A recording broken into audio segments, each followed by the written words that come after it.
Vendredi 18 avril 2025, sur la 407 2 litres de I 16V, changement du filtre à air. Elle va recevoir celui-là.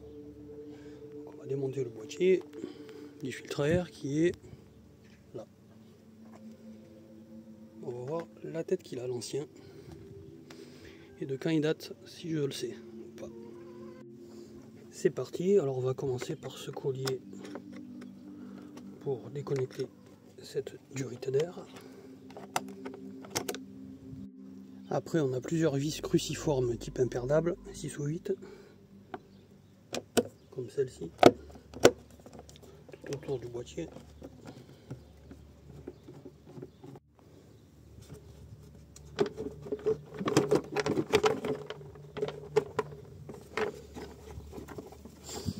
Et la durite là qui s'accroche.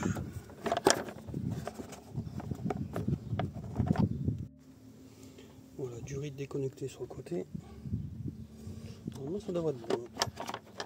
Alors, voilà le boîtier. Alors, une vis, deux vis, trois vis, quatre.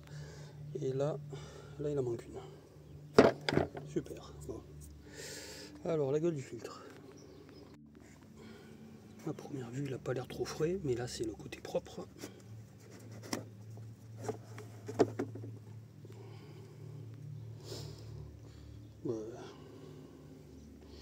Il n'a pas l'air trop sale aussi quand même. Celui-là est équipé d'une mousse supplémentaire, ça s'appelle un pré-filtre.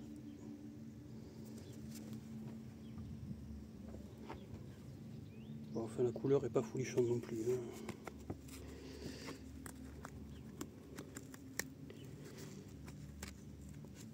J'avais pas marqué de quand il date, donc je suis pas sûr.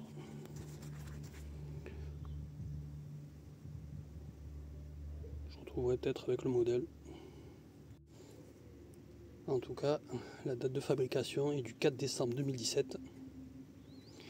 Et moi, je l'ai installé le 17 avril 2019. Donc aujourd'hui, il a 6 ans et 1 jour. Et 35 000 km. Bon, ça va, je m'attendais à pire. On va voir avec le nouveau la différence. D'abord, je vais nettoyer le boîtier, les poussières et tout ça, un coup d'aspirateur, un coup de soufflette, ça sera mieux. Sur celui-là, je vais marquer la date d'aujourd'hui. Alors l'ancien avait un pré-filtre, ce qui est plutôt mieux, il semble, mais pas indispensable. C'est plutôt pour les milieux très poussiéreux. Bon, la couleur, on ne peut pas comparer réellement, car la matière n'est pas la même, et il peut y avoir de nettes différences. Enfin là, c'est très orangé. Je pense que c'est pas que de la teinte d'origine. Et là, celui-là est assez blanc par rapport à l'autre. Bon, il n'y a plus qu'à remonter. Là, le filtre est très souple.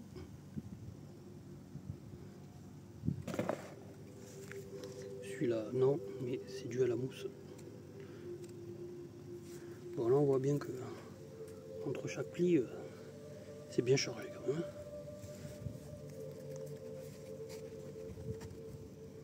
Il a quand même bien vécu. Je pense qu'il y a pas mal de temps que j'aurais dû le changer quand même. Allez, remontage. Le boîtier du filtre à air a été nettoyé. Un gros coup de soufflette en bouchant l'entrée d'admission d'air là. Donc il n'y a plus qu'à le reposer gentiment et remettre le couvercle.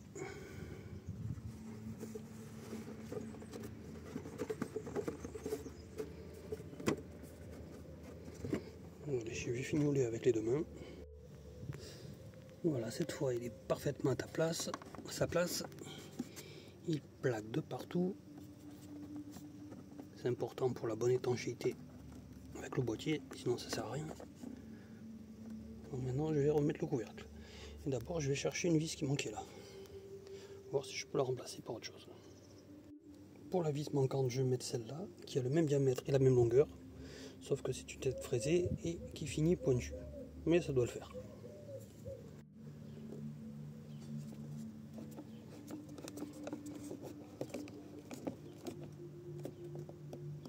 Et voilà, c'est bon, ça prend, ça serre. Allez, je vais remettre un petit coup de serrage plus fort sur toutes les autres vis, mais pas trop parce que tout est en plastique.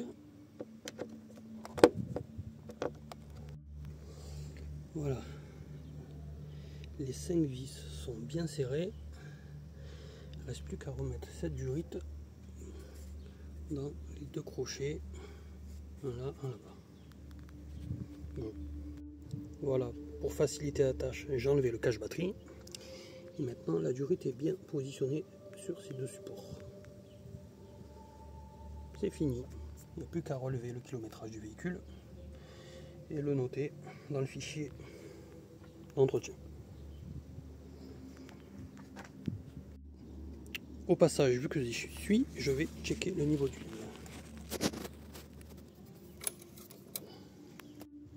Alors, on en est où? Là, on voit pas. Par contre, là, on voit qu'on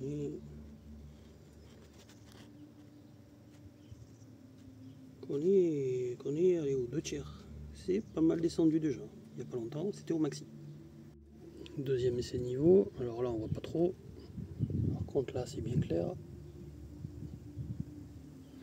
En haut, c'est le maxi. En bas, c'est le mini. On n'est pas loin de la moitié. Bon, je vais remettre. Ce moteur est connu par sa conception avec des segments assez particuliers. Du coup, il a tendance à consommer de l'huile, mais c'est normal. Et au passage aussi, je refais le plein de lave-glace.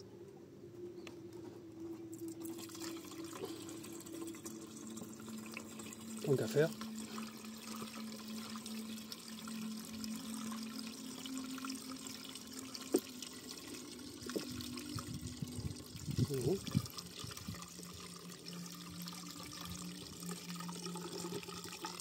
Il en manquait pas qu'un peu finalement. Bon, j'étais pas en manque, mais hop, allez, c'est bon. Voilà, le reste, niveau liquide refroidissement, direction assistée. Hop, elle est là, la pompe, et liquide de frein, c'est bon.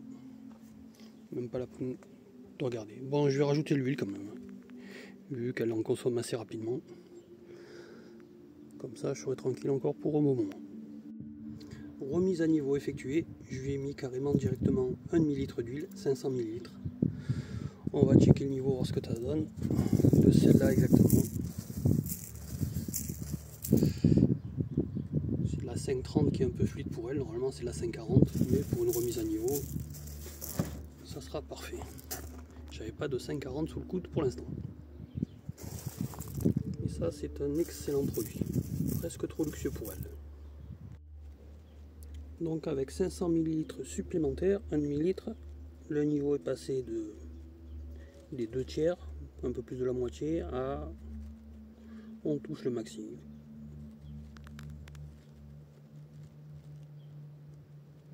Donc là c'est parfait, pas plus. Et de toute façon s'il y avait un peu plus, ça sera très vite consommé avec elle. Plus elle a de l'huile, plus le niveau descend assez vite. Donc là, là on est au maxi, ça va pas rester longtemps, quelques centaines de kilomètres. Et après ça se régule plus doucement. Dernière opération importante, j'avais oublié de resserrer le collier qui relie l'admission d'air du moteur, qui est là. Là c'est vraiment l'entrée directe du moteur. Au boîtier de filtre à air, l'air est filtré par-dessous. L'air est filtré par-dessous, et dessus c'est la sortie de l'air propre qui va au moteur. Donc il faut bien que je resserre ce collier, sinon ça sert à rien tout ça. Et voilà, cette fois c'est bon, c'est fini. C'était la vidéo du changement du filtre à air moteur d'une Peugeot 407 essence. Là c'est un moteur 2,2 litres, mais c'est la même chose pour le 1,8 litre, 2 litres et le V6. Le filtre à air est le même. Et là par rapport à tout à l'heure, ça se voit que là c'est resserré, ça bouge plus. Au niveau du raccord, c'est en place. Allez, plus qu'à regarder le kilométrage du bestiau. Et aller boire un coup. Pour fêter ça.